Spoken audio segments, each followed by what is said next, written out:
legendary Streif as a 360-degree experience. The world's steepest course, a downhill run of 3,312 meters.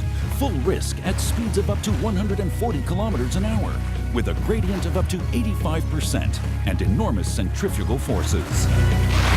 Our task, to bring the challenge to life, as if the viewers were right in on the action themselves.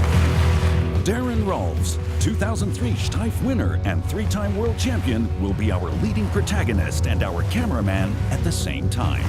The reason we're doing this 360 Streif project is to bring viewers into what the racer's life is like down the mountain.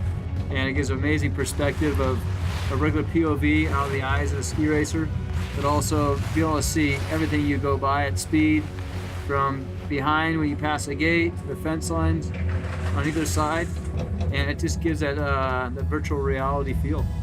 Initial test runs in Hochfügen, 9 days to go until the Hahnenkamm race. During the preparation phase, we configure and test 2 different 360-degree systems. Firstly, a backpack rig where the cameras are mounted on the skier's back, providing an over-the-shoulder view of the run.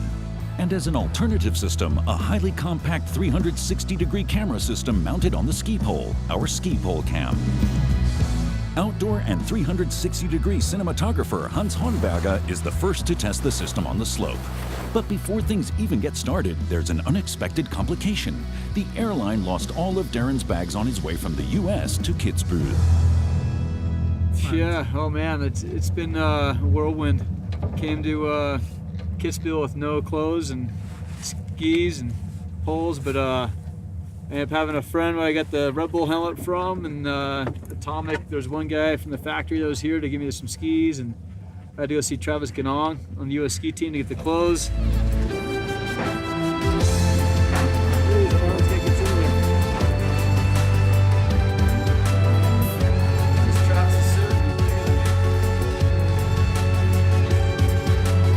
So everything I have right now is borrowed, except for the boots. You always travel with your boots.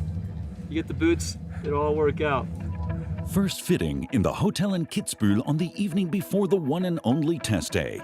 The backpack rig has been further improved for the shoot in Kitzbühel. There are now 2 variants. Both rigs use 7 synchronized GoPro cameras, which can be variably adjusted in height and position to cover all needs. But one of the rigs has a predefined breaking point made of carbon fiber and metal. This ensures the rig comes off the skier in the event of a fall. Daron has some reservations about the weight, the height of the structure, and the lever arm.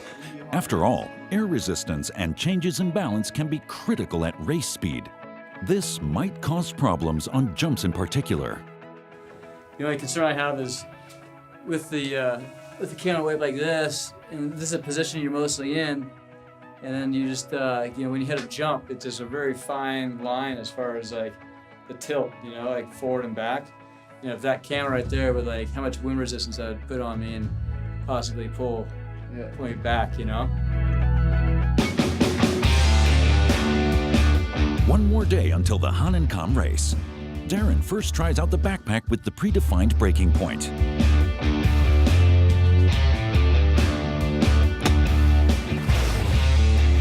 A few swings and light jumps are enough to demonstrate the kind of forces that are at work here. The specially made carbon fiber ring breaks. The rig lands in the snow.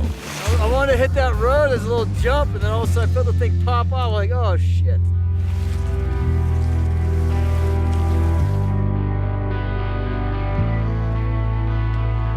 Now, the backpack without the safety device.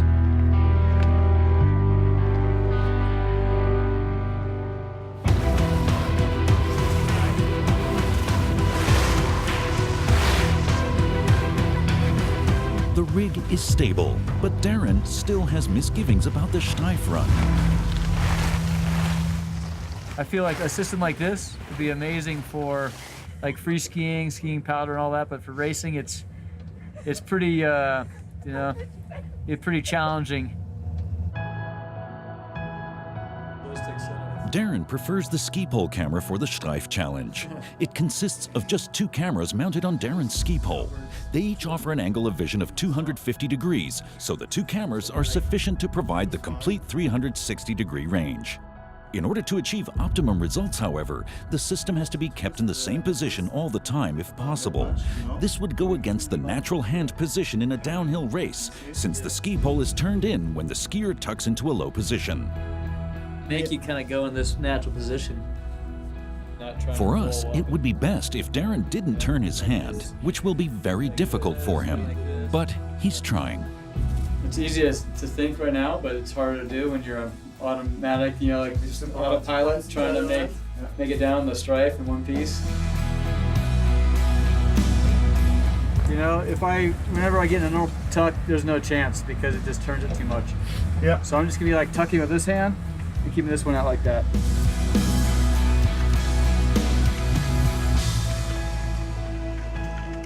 Back up the training hill again. This time with the 360-degree ski pole camera.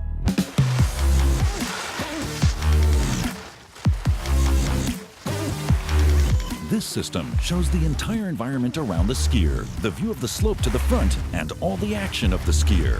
And the biggest thing is actually this is not very big, but the little bit of weight kind of adjusts like the feeling in the turns. And it's just, you know, focusing on that and then the right angle. But I think we're going to get some amazing footage here.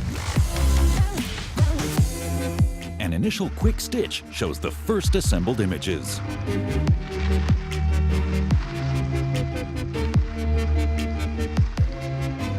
But this is really cool. Like I said, I think it's awesome to have the clouds and everything too, and the blue sky in there.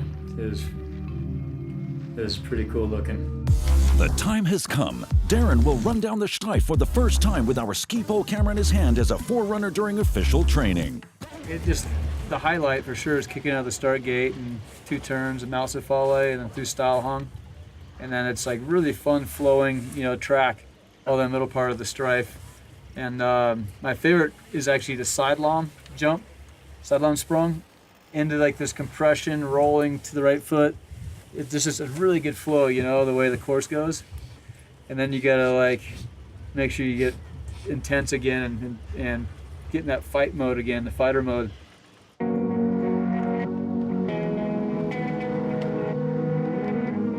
Warm-up and fine-tuning of the gear. This is where the ultimate test of the system finally comes for Daron and the ski pole rig.